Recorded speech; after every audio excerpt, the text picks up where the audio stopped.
Mit navn er Line Grønneskov. Jeg arbejder hos JJW Arkitekter, hvor jeg er bygningskonstruktør og har på denne her sag været arkitektrådgiver. Jeg står med et projekt, hvor vi har en tagkonstruktion, som har været utæt. Der har været revner i zinkbeklædningen, og bygningen er til daglig brug som kantine. Og derved har der skulle tages særlige forbehold i forbindelse med driften af bygningen. Vores valg af entreprenør og leverandør er faldet på pris og kvalitet. Det var to tildelingskriterier i udbuddet. Og så det her med, at bygherre havde en skarp tidsplan, som bare ikke kunne rykkes ved, har vi ligesom gjort, at det var det, der var udslagsgivende. Jeg hedder Christian og kommer fra byen, så er byggeleder derinde. Opgaven har handlet om, at det tidligere zinktæt, der har været, som ikke var så gammelt, var ikke lavet korrekt. Så derfor havde vi fået opgaven til at udføre det. Vi har haft taget helt forfra, kan man sige. Der har været nedrivning helt ned til loftet, så er det ellers bygget helt forfra.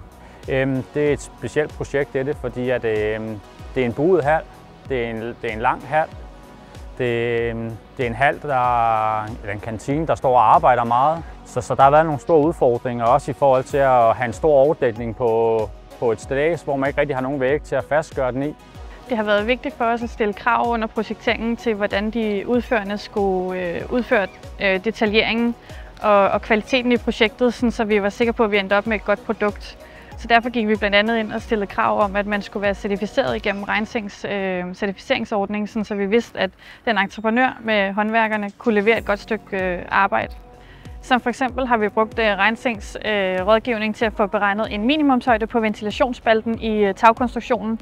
Det er vigtigt, at man får ventileret konstruktionen korrekt og nok, så at man både får luft ind ved tagfødderne og op i rykningen. I projektet her har vi haft særlig fokus på en bygherre, der gerne har vidst, hvad de vil have. Har fokus på at have haft et godt samarbejde med rådgiver lige fra start til slut. Og har haft meget fokus på, at det er en kantine, der har været meget i brug, også under byggeriet. Projektet her har krævet, at det var nogle gode blikkenslagere, vi har på. Det er en stor bygning, og det er en buet bygning, så det er ikke bare lige noget, du bare lige sætter hvem som helst til. Så vi har haft nogle rigtig dygtige folk på herinde, der har kunnet deres kram. Altså, vi har haft en masse baner seng, der skulle ind igennem en lille overdækning, og nogle af banerne var 12 meter.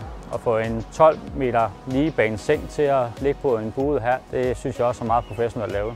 Jeg er mega stolt, vil jeg gerne sige, over det projekt her, som byen har leveret.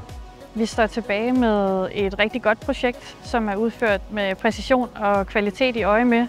Det har været tydeligt at mærke, at vi har arbejdet sammen med nogen, som selv har taget ansvar og ligesom har haft en ihærdighed i at udføre et godt stykke håndværk.